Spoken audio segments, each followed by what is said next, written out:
Hola, a ver si empezamos.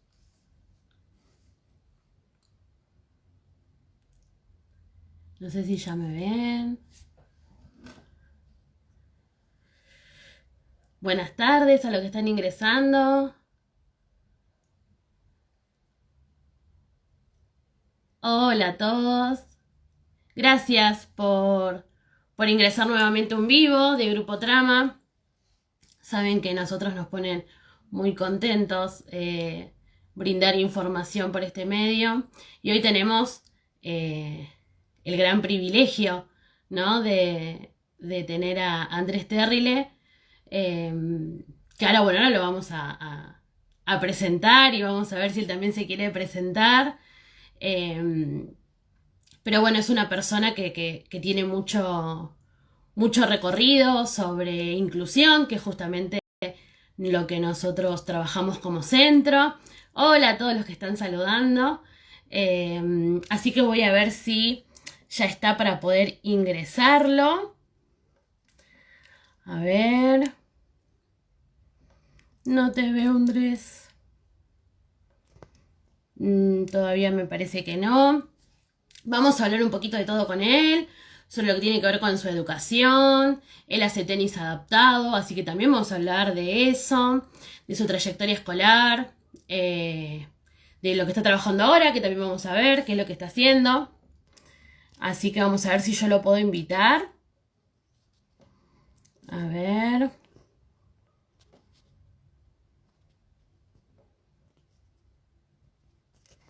A ver si ahí. Hola, los que se van sumando.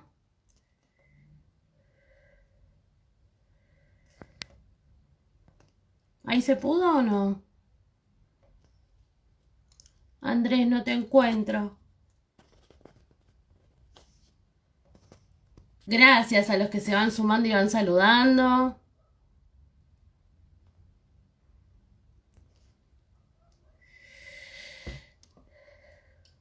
A ver, Andrés, ahí te invito. Hola, a los que se van sumando, ¿cómo están? Gracias por participar. Hoy vamos a hablar, va a hablar él, porque realmente es una entrevista sobre un montón de cuestiones, sobre la inclusión.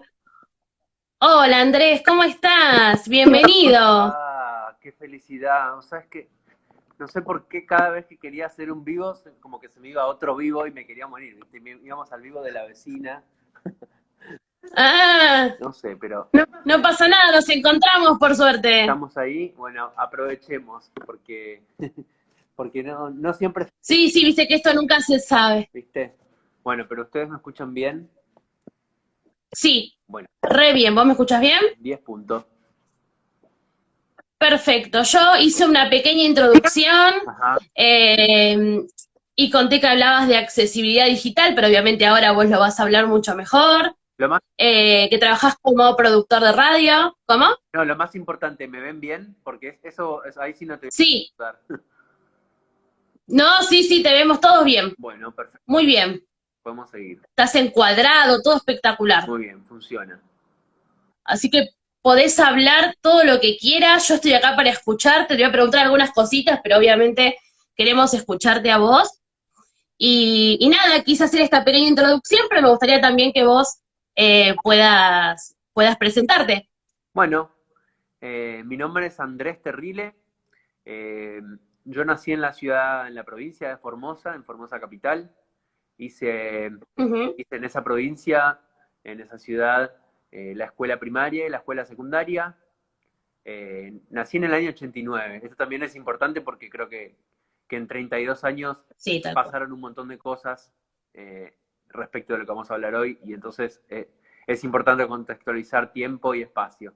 Así que bueno, hice la primaria y la secundaria en Formosa. Eh, Ajá. Hace 14 años que estoy acá en Buenos Aires. Eh, Estoy actualmente terminando la licenciatura en Ciencias de la Comunicación y bueno, es cierto lo que vos dijiste. Trabajo como productor en la radio pública de la Ciudad de Buenos Aires. Eh, bueno, me da un poco de vergüenza, no quiero exponer todo lo que hago, ¿viste? Es un poco como, No hay problema, acá no estamos en confianza, igual yo te voy a ir preguntando si querés. bueno, Nosotros, como sabés, somos un centro que trabaja sobre la inclusión de las personas con discapacidad, no solamente en la escuela, sino también la inclusión social, ¿viste? ¿Mm? O sea, trabajamos en domicilio y en escuela, en ambos lugares. Nosotros lo que queremos saber primero es justamente que dijiste recién sobre tu educación primaria y secundaria, ¿cómo fue tu proceso, tu trayecto escolar? Si hubo diferencias en primaria y en secundaria, si hubo adaptaciones. Bueno, contanos un poco sobre la relación de inclusión y tu recorrido. Bien, bueno, primero dos cosas.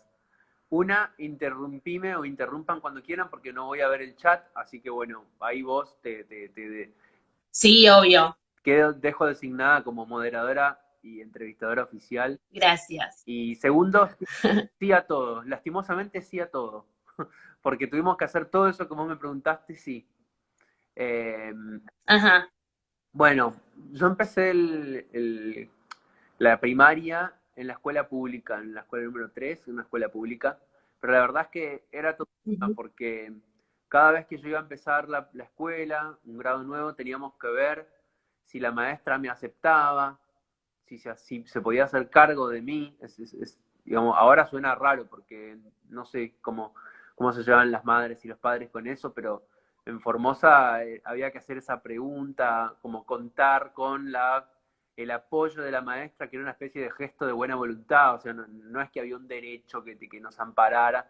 Y bueno, más allá Claro. tenía a una maestra integradora y fundamentalmente a mi vieja que me daba una mano para adaptar me adaptaba el contenido, que la verdad es que dependíamos de que la maestra te aceptara o no en el grado. Y de hecho, la primera vez que empecé mi primaria tuvo como dos comienzos, ¿no? En marzo, Ujú. el ciclo lectivo de todo el mundo, y después en agosto, porque cuando empecé, a los 2 meses la maestra dijo que no me podía tener, entonces me invitaron a retirarme, digamos, de la escuela. Claro. Y entonces, bueno, por suerte mi familia no se quedó conforme con esa situación y en agosto, después de hacer conversaciones de nuevo, pude entrar al primero C, digamos, en vez de entrar al primero A, entré al primero C con otra maestra que claramente tenía otra voluntad y de hecho se hizo cargo de mí y de dos personas ciegas más que estaban en el grado. Lo que pasa es que, Mirá qué bueno. sí, sí, es un gol, la verdad, fue un gol, pero digo, cada vez que uno entraba a un grado nuevo, era como que había toda una charla previa con la maestra, ir a la casa, charlar, a ver si le explicábamos que, bueno, que era distinto, pero que iba a estar apoyada, que iba a tener como el apoyo de la maestra integradora, de mi vieja. Entonces, en tercer grado, como que un poco nos cansamos de esa situación y yo tuve el privilegio de poder ir a un colegio privado que daba la casualidad, o no tanta casualidad, que los dueños eran unos amigos de mis viejos. Entonces, eso, Ah, eso cambió todo porque la situación era totalmente distinta. Era bueno, si una maestra no los quiere tener, está invitada a retirarse ella, digamos, y eso te ponía en otro lugar. Y por suerte, digamos, desde tercer grado hasta que yo terminé la secundaria, hice mi educación en un colegio privado, que era el colegio Doctor Esteban Maradona, no confundir con Diego Maradona, pero, pero sí, digamos, ahí cambió todo porque en todo caso la maestra podía preguntar, consultar, no sé, pedir ayuda, lo que sea, pero no tenía la opción de invitarte a retirarte, decirte, no, yo no te acepto. Y digamos, claro, era otra estructura. totalmente, totalmente, digamos. Te quería preguntar, vos que nombraste maestra integradora justamente, Sí. ¿sabés cómo fue el desarrollo de que ingrese una maestra integradora con vos en la escuela? Mira, eh, Formosa es una ciudad chica y era mucho más chica hace Ujú. 5 años cuando yo empecé el colegio.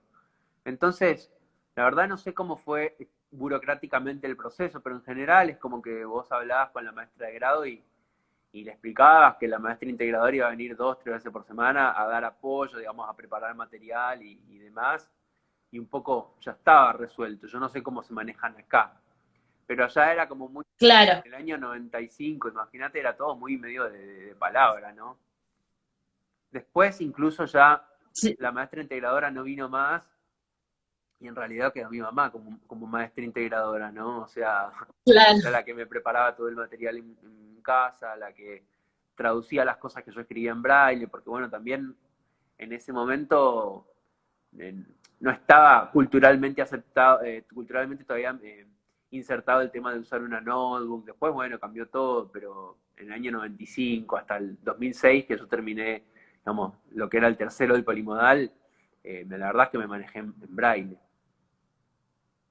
Claro. ¿Y tuviste algún momento de crisis o alguna situación en el secundario que tenga que ver con inclusión o la verdad es que la pasaste bomba? Mira, la verdad, a ver, crisis desde el momento, desde lo educativo, yo creo que, por ahí Ujú, no quiero decir que las personas con discapacidad somos artistas, pero sí creo que en algún punto estamos casi permanentemente en un proceso creativo medio prolongado, porque siempre tenés que estar adaptando, ingeniando, porque la verdad es que, por un lado, suceden dos cosas. Por un lado, el estudio de la discapacidad y la educación en la discapacidad es relativamente reciente, ¿no? O sea, pensemos en que la institución más tal antigua cual. que tenemos las personas ciegas, digamos, en relación a eso es la biblioteca, que es del año 24, y acá en Capital Federal, o sea, ni hablemos de Formosa. Entonces yo creo que uno Claro. siempre está medio como abusando de su creatividad para adaptar, estimular, ingeniar, eh, tanto de mi parte como de las personas que me apoyan o que me asisten.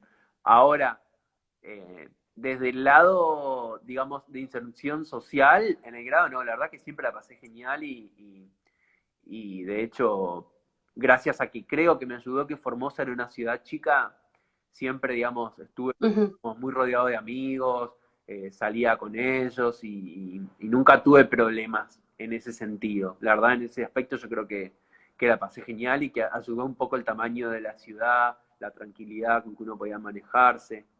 Eh, en ese sentido yo la verdad es que no tuve problemas y me considero muy afortunado, digamos, de la forma en que viví la secundaria. Qué bueno, porque viste que a veces es un lugar hostil para todos, digo, ¿no? A veces es un lugar hostil, entonces uno cuando dice, bueno, también estamos trabajando sobre la inclusión, podía ser, por suerte tuviste un buen grupo y un círculo social No, positivo. obvio, si empiezo a recordar, bueno, no, en el jardín me tiraban el jabón en la cabeza, me rompían las galletitas, pero la Claro. verdad es que eso también es parte de un proceso de los propios chicos, que a veces ellos como aprenden de manera muy empírica, ¿viste? Y si no están bien acompañados, ¿viste? No lo hacen de malos, sino de curiosos. Pero bueno, sí, por ejemplo, me acuerdo que algo que me jodía, siempre cuento lo mismo, pero bueno, acá no me conocen. Algo que me pasó hace, No pasa. cuando era medio adolescente es que me acuerdo que el boliche era para mí un problema de chico, porque era Ah, un lugar muy hostil, ¿viste? Entonces todos los chicos iban al ajá. boliche y yo no iba.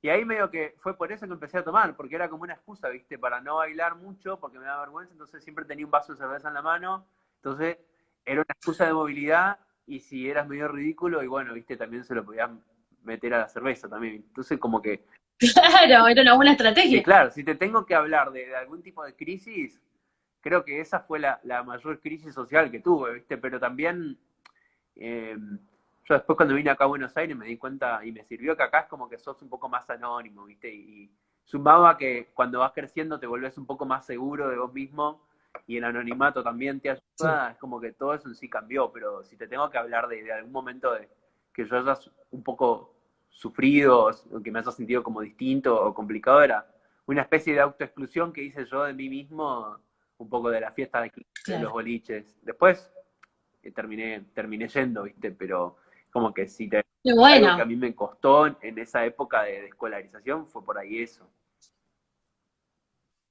Y después, ¿cuándo viniste para Buenos Aires? Yo vine cuando iba a cumplir 18, o sea, para estudiar acá. Yo vine a los 18 años, Ajá. sí. Pero bueno, ahí la verdad es que ahí fue todo un cambio porque no solamente que cambias algo a nivel educativo, sino que es una gran bisagra, ¿no? Porque pasás de vivir con tu mamá y con tu papá a vivir Claro. solo, ¿no? Y la verdad es que yo hasta los 17 años, y creo que la mayoría de mis compañeros, ninguno tuvo que hacer nada, o sea, y es un cambio grande para todo el mundo, y más grande fue para mí, Y la verdad es que cuando yo vine acá, como mi primer objetivo no era poder estudiar, sino poder vivir. O sea, todo el mundo pensaba cómo iba a estudiar, si iba a aguantar. Yo pensaba si iba a poder vivir solo. La verdad que fue todo, para mí fue todo un desafío. Es un desafío, Sí, totalmente. claro. Y ¿Y viviste totalmente solo? O sea, ¿te viniste, te alquilaste un departamento? ¿Cómo hiciste? no, el primer año, lo que pasa es que ahí influyen cosas también que le pasan a todas las chicas y los chicos que vienen de afuera, que es que los padres hacen un esfuerzo enorme. Entonces el primer año viví en la casa de mis abuelos y yo un poco lo acepté porque yo también tenía una presión de decir, che, y si hacemos un contrato de alquiler y a los 3 meses me encuentro viviendo en una caverna desesperado, ¿qué hago? Claro. Entonces, el primer año yo viví con mis abuelos y al año siguiente, un poco cuando yo estaba más seguro de que estaba bien acá, que estaba cómodo, sí, conseguimos un departamento y viví durante muchos años con mi hermana algunos años y con un hermano y una persona más durante muchos años, hasta hace unos meses que estoy viviendo solo, digamos. Pero eso creo que Ah, mirá, qué bueno. no tuvo que ver, digamos, la discapacidad, sino una cuestión de economía, ¿no? Claro. ¿Y acá qué viniste a estudiar? ¿Lo que estás estudiando ahora o otra cosa? Yo soy un estudiante eterno, pero prometo que ahora sí. Siempre, cada año digo lo mismo, pero prometo que este año, y no va a más tardar, principio del año que viene, de la carrera de Ciencia de la Comunicación de la Universidad de Buenos Aires. Es una carrera larga y bueno, como todo, Sí. la verdad es que cuando tenés una... Yo siempre digo que cuando vos tenés una discapacidad, siempre se habla un poco, o se aplica una especie de cosa medio meritocrática que a mí no me gusta que apoyar, digamos, y que muchas veces se me utiliza como ejemplo, y es horrible, porque yo digo que la persona con discapacidad que estudia es como si vos correses una carrera y vos salís de la meta con zapatillas Nike y la persona que es ciega sale 50 metros más atrás en chancleta y sin desayunar, ¿viste? Y vos decís, bueno, ahora ganás. Y claro, ¿viste? Tiene que hacer un esfuerzo sobrehumano, aunque sea para alcanzarte, ¿viste? Tal tal cual, lo sentís así. Y, y después en la universidad, ¿no? O sea, vos entrás a la facultad. ¿Tu objetivo laboral en ese momento cuál era? Mirá, cuando yo entré a la facultad no tenía objetivo laboral. Tuve el privilegio, y resalto el privilegio, de poder Ujú, estudiar. Y que ya es claro. un privilegio, pero que la verdad que es necesario porque te lleva mucho tiempo. O sea, vos pensás que al principio no, durante la gran mayoría de mi carrera yo me manejaba con lectoras. O sea, hay varios métodos para estudiar. Uno es Ujú, digitalizar el material, pero la verdad es que eso, hay instituciones que te dan una mano, pero bueno, tiene sus tiempos. O sea, por eso digo que siempre vas atrás, porque nunca, durante todos estos 20 años, hay tanto para decirlo, durante todos estos 20 años yo venía pidiendo mm, que la carrera digitalizara el material, porque si vos, cuando te dicen, bueno, para la semana que viene, leete estas 40 páginas, y decís, pará, primero yo claro. tengo que digitalizar. Ahora yo decía, digitalicen el material que nos sirve a todos. O sea, no sé, a Tal que cual. quiere comprar las copias, a los ecologistas y ahora a la gente que está en pandemia. Entonces, digo, 20 años después, de alguna forma, tristemente la vida me dio la razón, porque en vez de tener todo el material digitalizado en 20 años, que hubiera sido una solución, hicimos una mudanza violenta y forzosa y mal hecha a lo digital en dos. Ujú, Yo creo que ahí hay un tema que es que no conseguimos todavía la accesibilidad como una perspectiva que nos puede beneficiar a todas y a todos. Todavía se lo ve como una especie de concepto unilateral de responsabilidad civil o ética que solamente beneficia a una persona con discapacidad. Y la verdad que casi nunca es solo eso, digamos. tal cual, la inclusión debe ser para todos, no solo para Claro, pero esa persona, realmente debe ser para y es todos. algo que retroalimenta, porque vos no sabés, no voy a decir, bueno, a ver, imprimir textos en braille ahora no tiene sentido, pero vos no sabés cuándo digitalizar un texto solamente ayuda a una persona ciega o cuándo te puede servir a vos. La verdad es que una rampa Tal cual. a una piba o a un tipo que está en silla de rueda, o le sirve también a una madre o un padre que empuja un carrito de bebé, o le sirve al que le da fiaca, no sé, arrastrar algo. O sea, las inclusiones de accesibilidad, superar ese tipo de barreras, en general hacen que la vida de todo el mundo sea un poco mejor. Tal cual, qué buen mensaje que das. Andrés, yo justo te iba a preguntar en la Facu, si tuviste algún profesor que decís era un genio porque adaptaba esto, hacía lo otro, me hacía sentir parte, o algún profesor que decías, no, la verdad es que este no me tiene en cuenta o no me Tuve ayuda. los dos, ¿cuál querés que te cuente primero? La verdad es que tuve El que quiera sin dar nombres, por las dudas. tantos profes y tantas profes que la verdad es que la U a mí particularmente me ha dado un montón de satisfacciones y poquísimas decepciones, digamos, pocas decepciones Qué bueno. en cuanto a factor humano, ¿no? Eh, Ajá. tuve un profesor en una materia de cine que él quería que yo fuera a hablar a la dirección de la carrera para saltearme la materia, a lo cual eh, yo le decía, mirá, Claro, yo me puedo saltear la materia, pero me estoy perdiendo el contenido. Y me dice, bueno, pero tal cual. te vas a perder todo lo visual. Sí, bueno, en la vida entera me pasa eso, pero digo, la idea es poder incorporar parte del contenido de la materia al menos. Y entonces, bueno, me pasó que ahí o sea, ahí es cuando yo digo que uno vive en un proceso creativo casi permanente, porque entonces, cuando un profesor te dice, anda a hablar con el director de la carrera para que te haga saltear la materia, y vos tenés dos caminos, o vas y obedeces, o decís, che, no, pará, tiene que haber otra forma. Entonces agarré y me acuerdo que fui a hablar con el profesor de la comisión más recóndita de la que estaba los sábados a la mañana que nadie quería ir, la que no es. Y le fui, le planteé lo que me pasaba y me dijo, no, quédate tranquilo que no tenés que manejar la cámara. O sea, en el cine la gente hace guión, hace sonido, hace un montón de cosas. Así que lo resolvimos de esa manera y sí le mandé un abrazo a Hugo Lescano, si alguien lo conoce, un gran abrazo para él. Pero bueno, esa fue una forma. Después me pasó con una profesora de antropología que ella de Ujú. propio me escaneó todo el libro de la materia, me lo corrigió. Y después me pasó con un montón de profesores que es lo más regular, es que te dicen, bueno, a ver, yo no tengo idea, decime cómo te puedo ayudar o cómo podemos hacer o cómo resolvemos. Claro. Pero la verdad es que yo resalto esto, lo ideal sería que la institución se ocupara, porque si no uno siempre está dependiendo de la buena voluntad de un profesor o de una profesora, y lo ideal sería que uno haga valer sus derechos, ¿no? O sea, me emociona mucho contar esto, pero la verdad es que no debería pasar por un abordaje emocional, sino por una cuestión legal No, de derechos que a uno le pertenecen, tal cual, debería ser algo común en la vida de cualquier persona que quiera estudiar o trabajar. por supuesto.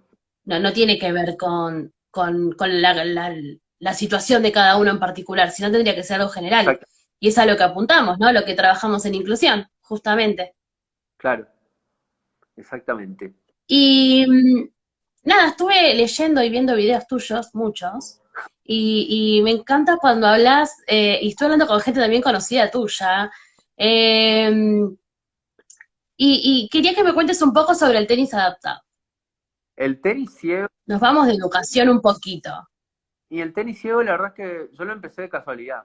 Lo empecé y acá le debe pasar a muchas personas que tienen discapacidad, que uno generalmente hace las actividades que más cómodo le vienen, ¿no? O sea, yo hacía Claro. muchas actividades que tienen que ver como con lo intelectual, ¿no? O sea, piano, escribir, bueno, mi carrera. eh, y entonces, la verdad que encontré el tenis medio de casualidad porque en una especie de conmemoración por el Día del Bastón Blanco, que fui ahí medio como representante de mi laburo, que bueno, vos me has preguntado mi objetivo laboral, yo empecé laburando 10 años, 9 años en un teatro de casualidad, después recién entré a la radio. Ah, Pero bueno, en Conex, ¿no sí, es? No. exactamente, en la Ciudad Cultural Conec. Y fui medio ahí para cumplir con el laburo, porque teníamos que estar, y conocí una profe de tenis Ujú. que me escribió como para probar y probar, y yo fui medio compromiso para cumplir también. Y bueno, Claro. y descubrí un deporte y que acá yo resalto dos cosas, ¿no? Que las personas que no tienen ninguna diversidad, digamos, entre comillas, pueden hacer el deporte que quieran. O sea, vos podés ser buena o mala, pero si a vos se te ocurre, no sé, jugar al tenis, averiguás dónde dan tenis y vas. Pero las personas con discapacidad no solamente no sabemos dónde, sino que no sabemos cuáles deportes existen, cuáles no existen. Y Claro. yo gané un poco la libertad de hacer un deporte que no conocía y también redescubrí un poco mi cuerpo, porque la verdad es que yo no conocía, no tenía cierta libertad de cuerpo. O sea, ahora mi cuerpo tiene la libertad, otra libertad de movimiento, de práctica en un deporte, y en ese sentido yo creo que uno siempre gana libertad, ¿no? Con esas cosas, Ujú. Sí, claro, conciencia del cuerpo. totalmente. Y empezaste así como el compromiso y después, ¿qué pasó con el tenis? Y la verdad es que yo lo practico hace 7 años, a veces más, a veces menos, porque, bueno, viste, uno labura, tiene compromisos, pero en algún momento, antes de la pandemia, quisimos ir a un torneo que iba a ser en Italia. Bueno, pandemia se suspendió, pero yo lo practico un montón, me gusta. eh, no lo pienso desde el lugar competitivo, sino más de algo recreacional y de superación mío. Ujú. Pero es algo que está ahí todas las semanas que puedo, digamos. Lo practico y lo recomiendo. Qué bueno, ¿y algún otro deporte o solo te enfocaste en el tenis? Hice atletismo cuando estaba en la secundaria.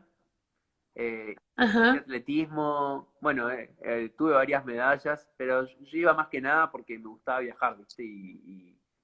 Y también porque siempre en esos viajes conocía gente, se armaban cosas copadas. eh, claro. Así que nada, la verdad es que lo disfruté desde otro lugar y después tuve mucho tiempo sin hacer deporte. Y ahora haría otros, pero la verdad es que no me dan el tiempo, ¿viste? Entre, entre Estás trabajando un la montón. música, el deporte, la carrera, y que no se le van sumando cosas. Y ya que hablamos del teatro, ¿nos querés contar un poquito cómo fue eso? Sí, yo había ido una vez a una obra de teatro ciego, que era La Isla Desierta, que fue la obra que inauguró, digamos, Ajá, y que inventó la técnica del teatro ciego en Argentina. Y el director, que es alguien a quien yo aprecio muchísimo, que se llama José Menchaca, eh, bueno, ujú, habló conmigo porque andaban buscando un músico. Y después entré a trabajar ahí y medio que para no hacer solo música empecé como a actuar un poco y descubrí algo que me está buenísimo, que es la técnica de teatro ciego, que básicamente es hacer teatro en absoluta oscuridad para a través de esa técnica ajá, explorar los sentidos, y también te permite otra espacialidad porque vos eliminás la cuarta pared que es la que, digamos, te hace que vos estés sentado en una silla y todo te sucede adelante. Igual no tener que ver, la obra sucede adelante tuyo, atrás tuyo, a la izquierda, plantea otra espacialidad, otra sensorialidad. Y la verdad que yo lo valoro mucho porque era una cooperativa y todos ganábamos lo mismo. ah, Y a mí, yo siempre resalto esto, digo, cuando hay poco para repartir, es muy fácil, ¿viste? Que todos ganemos 10 pesos y nadie haga problema. Pero cuando hay mucho para repartir, cada uno aplica su marxismo de la forma que quiere, ¿viste? Ah, no, vos 2 puntos más porque tal sos cual. guionista.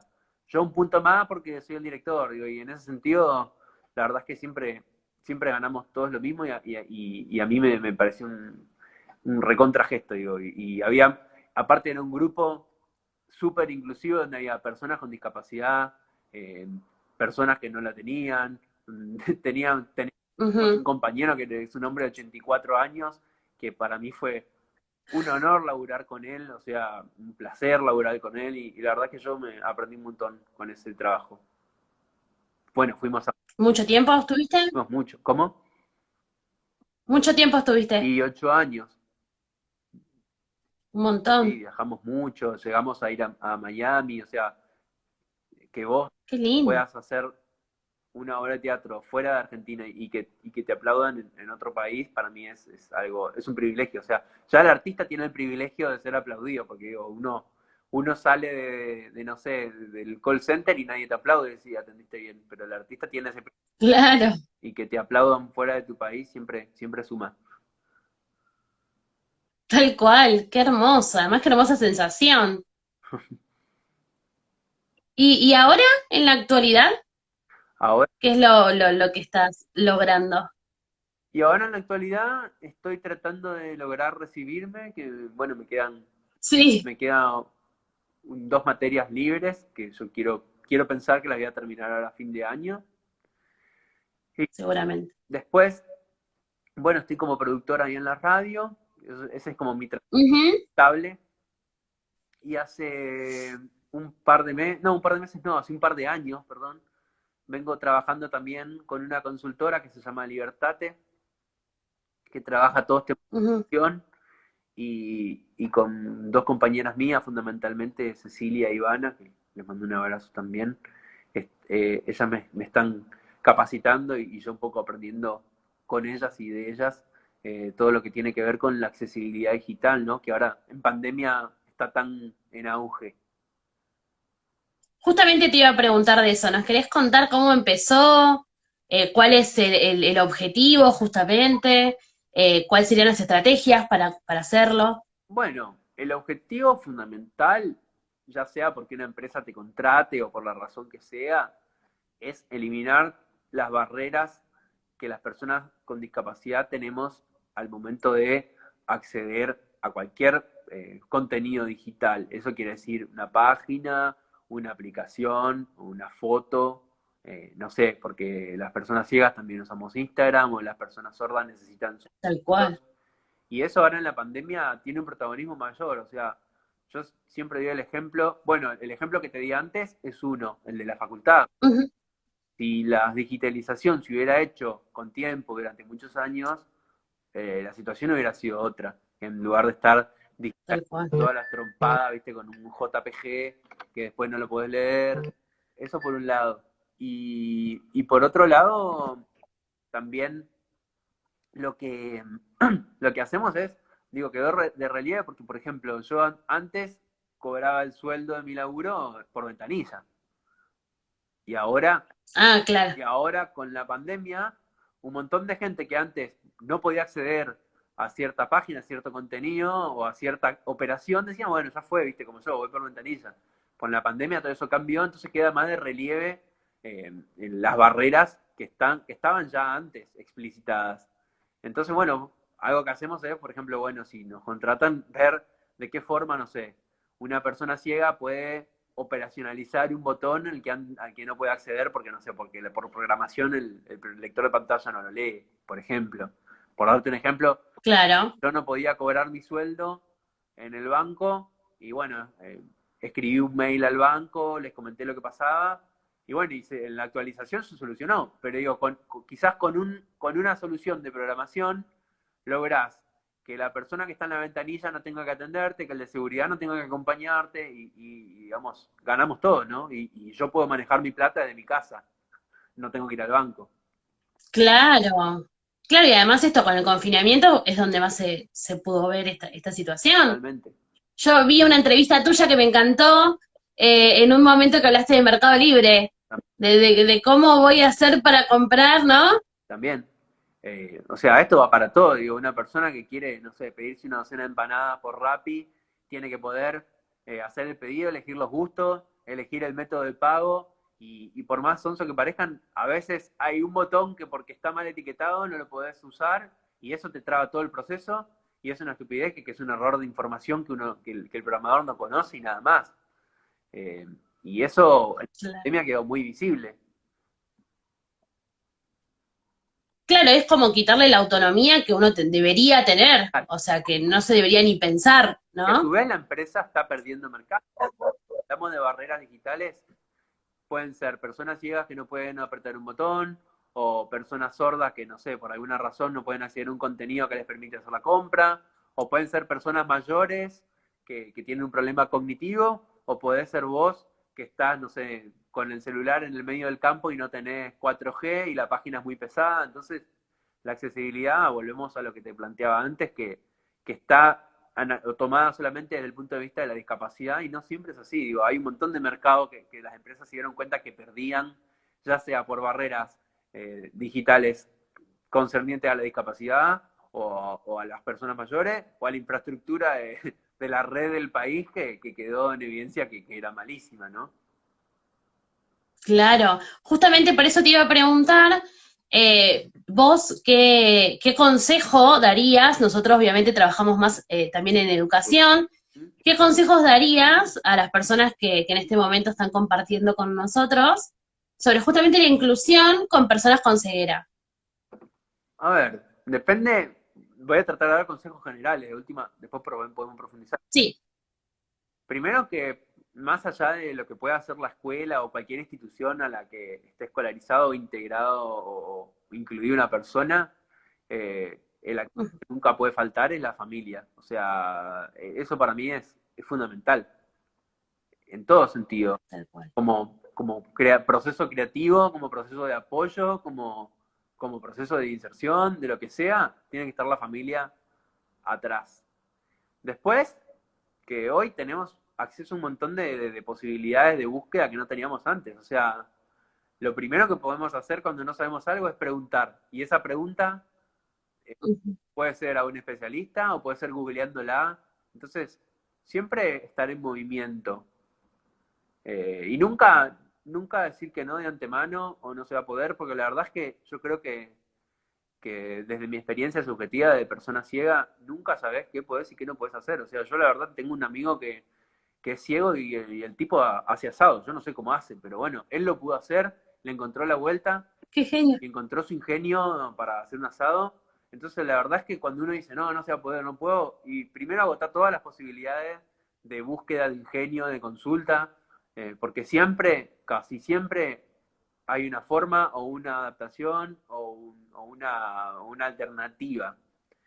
Y después, nada, siempre estar ahí apoyando y, bueno, por ejemplo, eh, hay cosas que llevan sacrificios, que vas a tener que ponerte, que dedicarle tiempo, es un esfuerzo y bueno, hay que esforzarse, no queda otra.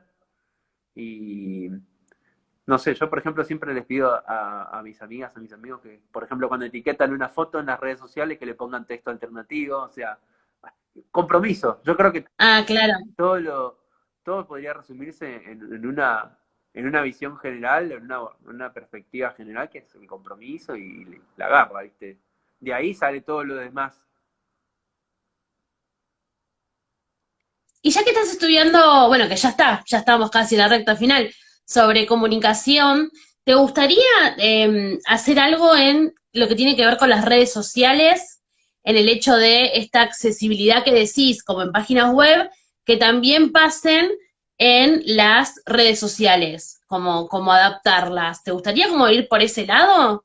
Yo siempre trato de ir en paralelo por ambos lados. Siempre doy, por ejemplo, el consejo de los textos alternativos que se pueden aplicar y que ahí necesitamos de la ayuda tuya y la mía, digo. Siempre cuando hay Claro.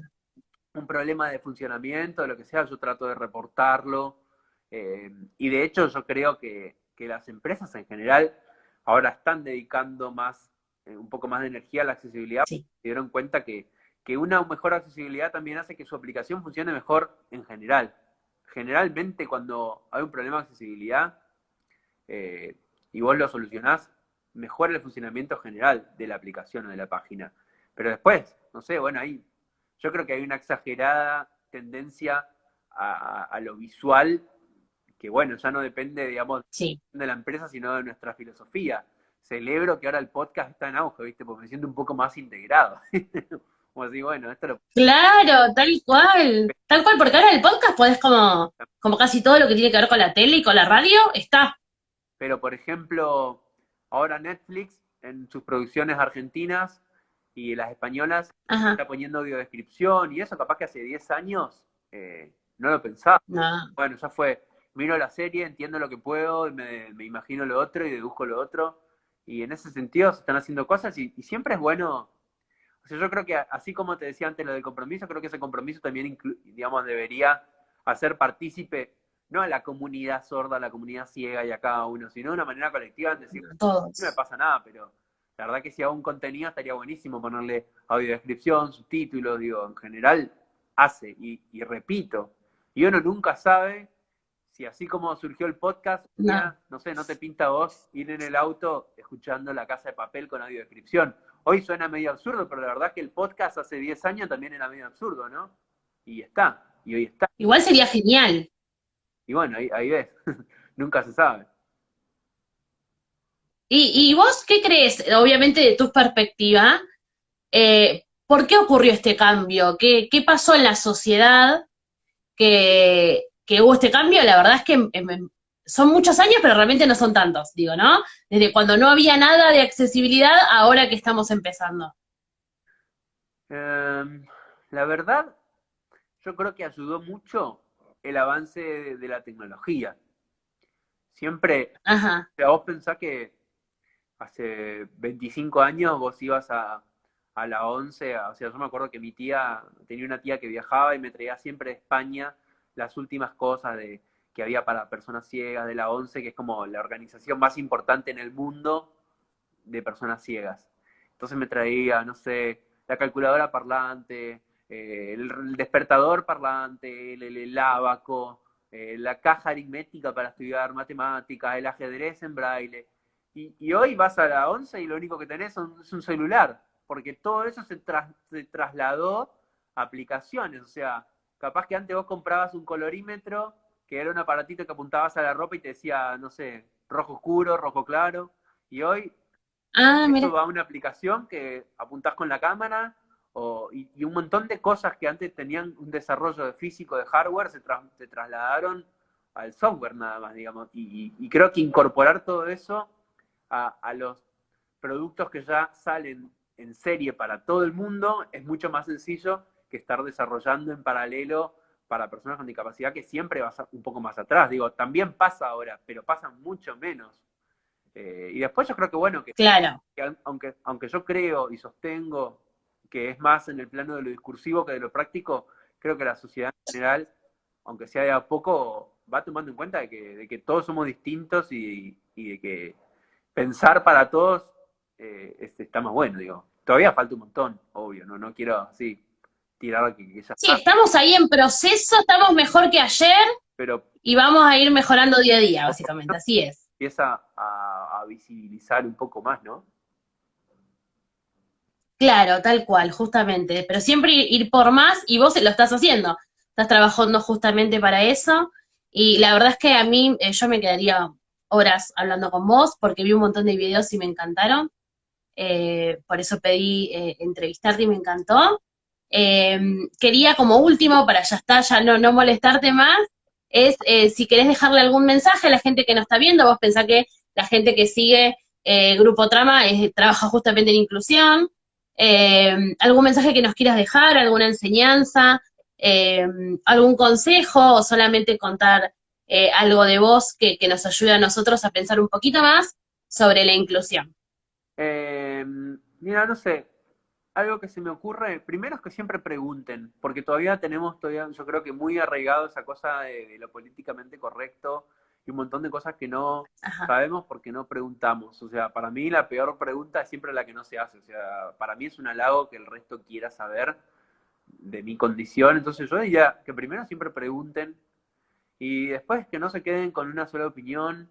Siempre se puede googlear, buscar, siempre hay quizás algo más reflexivo sería que el camino, hacerlo solo siempre es más complicado. Digo, parece una pavada, pero uno a veces, y me ha pasado a mí, uno supone que va a poder solo y después capaz que sí, che, pero ¿por qué no te acercaste a un grupo de gente ciega y consultaste? Y uno a veces le da entre vergüenza y dice, nada, ¿para qué? ¿Viste? Siempre el camino con alguien que ya lo hizo o lo está haciendo con vos es más fácil, ¿no?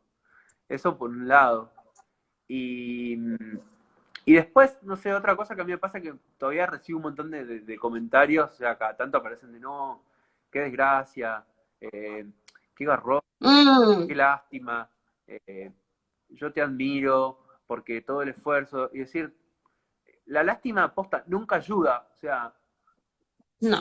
si ayuda, ayuda muy poco y es en el asistencialismo, bueno, qué lástima, tomá, te damos guita, qué lástima, tomá, te damos un trabajo, no, la lástima no, o sea, sí, bueno, a ver, para mí, esto que me pasó, y perdón si lo digo en términos desagradables, pero digo, es una desgracia que puede ser No, equiparable a un montón de otras cosas, a un, no sé, un trauma tuyo, a un accidente donde mueren tus viejos, o no sé, y lo digo en términos tal cual. horribles, pero la forma que se me ocurre, o hacer, o a estar por debajo de la línea de pobreza, porque la verdad es que si no tenés guita para nada, estás muy limitado también, pero digo, a veces se estigmatiza en el cuerpo, entonces ya no, es más desgraciado el que no ve que el que no tiene un mango para comer, ¿viste? Entonces, digo, es un garrón comparable a muchos otros. Entonces, si te pasa, decís, bueno, me pasó a mí, ¿por qué no?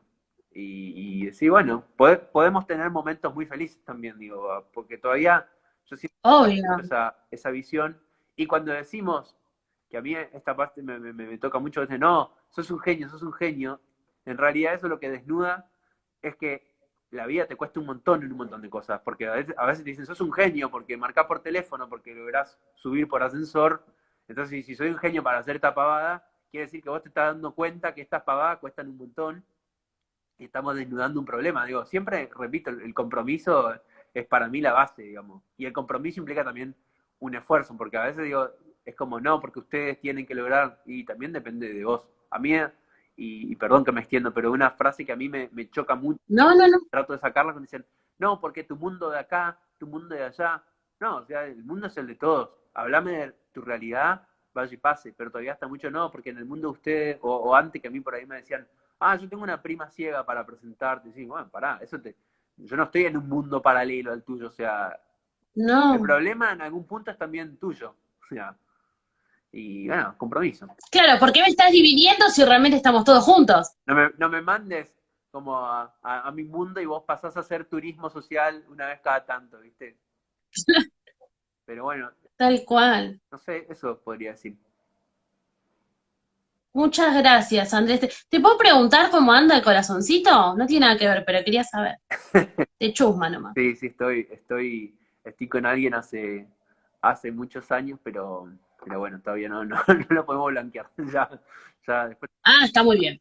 Está muy bien. Era de chusma igual, no tiene que ver con inclusión, era solo para Por, saber. por ahí justo Eh, viste el video de quién quiere ser millonario y sí, sí, yo salgo, ah, salgo con alguien hace muchos años. claro, está muy bien. Yo quería saber, ya que estamos todos acá, eh,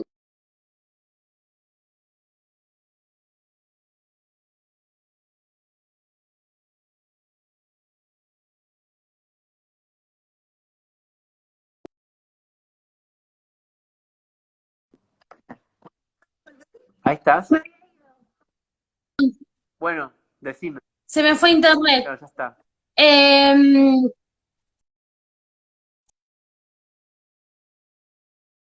Hola. sí, estoy. Lo que pasa es que hay una aplicación que viene y me saca del vivo, no sé qué pasó. Eh, Nada, que estaría bueno que después si querés seguimos charlando entre nosotros como para armar algún posteo en trama de las páginas y las aplicaciones que tienen en el celular, que a veces hay padres, ¿no? Que tienen su niño incluido en la escuela o tenemos acompañante en casa y no conocen estas aplicaciones que podrían ser mucho más fácil su vida. Y que estaría bueno, si querés la podríamos compartir juntos. ¿Cómo no? Después lo vemos, pero sí, obvio que sí. Hay un montón de aplicaciones muy copadas, muy interesantes. Por eso, lo vamos a armar si tenés ¿Cómo ganas. no? Gracias, Andrés. Muchísimas gracias por estar, por tu tiempo, que te saqué casi una hora, que te dije que era un ratito, era breve y casi una hora, así que muchas gracias y cuando quieras volvemos a charlar. Dale, besote grande. Gracias. Y nada, y quería agradecer a todos ustedes por estar otro vivo con nosotros. Obviamente nos vamos a ver pronto. Vamos seguramente a hacer otros vivos que tengan que ver con realidades y con también situaciones de inclusión. Así que muchas gracias a todos por participar y les mando